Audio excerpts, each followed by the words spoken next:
గత 5 సంవత్సరాలు కూడా వైఎస్ఆర్సీపీ పార్టీలో ఉన్న ఫైర్ బ్రాండ్ లీడర్స్లో ముఖ్యంగా మహిళల్లో మొదటి స్థానంలో ఉన్న మాజీ మంత్రి ఆర్కే రోజా. ఒక రకంగా చెప్పాలంటే జగన్మోహన్ రెడ్డి గారిని దేవుడి కింద పోలుతూ మిగిలిన నాయకులు అంటే చంద్రబాబు నాయుడు, పవన్ కళ్యాణ్, నారా లోకేష్ వాళ్ళకి ఎవరైతే ప్రత్యర్థులుగా ఉంటారో వాళ్ళందరినీ కూడా ఒక రకంగా చెప్పాలంటే తక్కువ చేసి మాట్లాడడం, వాళ్ళని కించపరిచే విధంగా నోటి దురుసుగా మాట్లాడడం అయితే జరిగేది. ముఖ్యంగా ఆవిడ నగర నియోజకవర్గానికి ఇప్పటికి 2-3 సార్లు ఎమ్మెల్యే అవ్వడం జరిగింది. కీలకంగా చూసుకుంటే గతంలో మాజీ మంత్రిగా, పర్యాటక శాఖ మంత్రిగా అండ్ క్రీడా శాఖ మంత్రిగా కూడా ఆవిడ పనిచేయడం జరిగింది. అయితే చివరి 2.5 సంవత్సరాల్లో ముఖ్యంగా వైఎస్ఆర్సీపీ పార్టీ అధికారంలో ఉండేటప్పుడు ఆడుదాం ఆంధ్ర అనే కార్యక్రమాన్ని తీసుకురావడం జరిగింది. ఈ ఆడుదాం ఆంధ్ర అనే కార్యక్రమంలో ముఖ్యంగా 100 కోట్ల రూపాయలు భారీగా అవినీతి జరిగిందని చెప్పి నాసి రకం క్రీడా సామాన్లు ఏవైతే ఉన్నాయో అవన్నీ కూడా కొని అక్కడ ఆ క్రీడల్లో పాల్గొనే వాళ్ళందరికీ కూడా ప్లేయర్స్కి ఇవ్వడం అయితే జరిగింది. కానీ అవన్నీ కూడా నాసి రకం కొని 10 రూపాయలు ఉన్నదాన్ని 100 రూపాయలు, 100 రూపాయలు ఉన్నదాన్ని 1000 రూపాయలు అనేటట్టు భారీగా అవినీతి చేశారని చెప్పి కొన్ని ఆరోపణలు అయితే ఉన్నాయి. ఇప్పుడు ఈ ఆడుదాం ఆంధ్ర అనే కార్యక్రమం ఏదైతే ఉందో అందులో జరిగిన భారీ అవినీతి గురించి ఇప్పుడు విజిలెన్స్ అధికారులు ఎంక్వైరీ చేయడం జరిగింది. ఆల్రెడీ ఆ కేసు అనేది సిఐడికి వెళ్ళినట్లు కొంత సమాచారం అయితే ఉంది.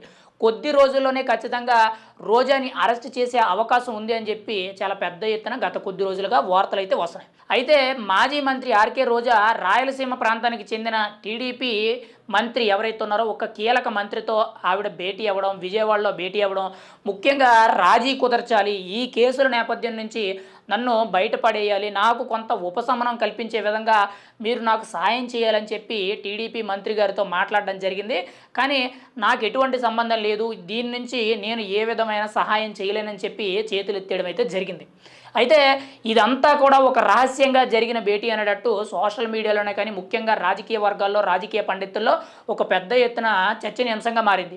అసలు రహస్యంగా ఎందుకు భేటీ అయ్యారు, ఆర్కే రోజా ఎందుకు గత కొద్ది రోజులుగా మీడియా ముందుకు పెద్దగా రావడం లేదు, ప్రత్యర్థుల్ని అంటే ముఖ్యంగా చంద్రబాబు నాయుడు, పవన్ కళ్యాణ్, నారా లోకేష్ని ఎందుకు పెద్దగా విమర్శించడం లేదు, గత 5 ఏళ్ళు కూడా అంత దురుసుగా మాట్లాడారు, అంత గట్టిగా మాట్లాడారు కదా, ఇప్పుడు ఎందుకు మాట్లాడడం లేదని చెప్పి రాజకీయ విశ్లేషకులందరూ కూడా చెప్పుకోవడం అయితే జరుగుతుంది. అయితే ఇదంతా కూడా కేసుల భయం మీద ఉన్న నేపథ్యంతోనే ఈవిడ రాజీ కోసం చూస్తున్నారు, ఖచ్చితంగా వీలైతే పార్టీ మారే అవకాశం కూడా ఉంది అనేటట్టు కొంత సమాచారం అయితే వినిపిస్తుంది. మరి ఈ రాజీ అనేది కుదురుద్దా అని అంటే ఖచ్చితంగా 100కు 100 పాళ్ళు అనేది కుదరదు అని చెప్పి మనమైతే కుండ బద్దలు కొట్టినట్టు చెప్పవచ్చు. ఎందుకనంటే గత 5 ఏళ్లలో పవన్ కళ్యాణ్ని ఎంత దారుణంగా తిట్టారో ముఖ్యంగా చంద్రబాబు నాయుడుని కూడా అంతే దారుణంగా మాజీ మంత్రి ఆర్కే రోజా వర్ణించడం జరిగింది. అంటే ఎంత దారుణంగా తిట్టారనేది అందరూ చూశారు. మరి ఇక్కడ రెడ్ బుక్ పేర్లలో ఖచ్చితంగా ఆవిడ పేరు ఉండడం అనేది పక్కన పెడితే ముఖ్యంగా ఆడుదాం ఆంధ్ర అనేది ఒక పెద్ద స్కామ్ అనేటట్టు దాదాపుగా 100 కోట్లకు పైగా జరిగిందని చెప్పి కొన్ని ఆరోపణలు వినపడుతున్నాయి. మరి ఈ నేపథ్యంలో ఇటు అరెస్టు నేపథ్యంలో ఇంకే కాకుండా ముఖ్యంగా తిరుమల తిరుపతి దేవస్థానానికి సంబంధించి పర్యాటకులకి విఐపి దర్శనాలు ఏవైతే ఉన్నాయో ఆ దర్శనాల్లో కూడా కొంతవరకు కూడా గోల్మాల్ జరిగిందని చెప్పి గతంలో ముఖ్యంగా బిఆర్ నాయుడు గారు టీటీడీ చైర్మన్ ఎవరైతే ఉన్నారో ఆయన ఒక ఇంటర్వ్యూ వేదికగా చెప్పడం జరిగింది. మరి ఇన్ని కేసులు ఉన్నాయి, ఇంకా ఎన్ని కొత్త కేసులు వచ్చే ఛాన్స్ ఉంది, ఇవన్నీ చూడాలి. ఏది ఏమైనా సరే ఆర్కే రోజా అయితే మాత్రం రాజీ కోసం చూస్తున్నారు.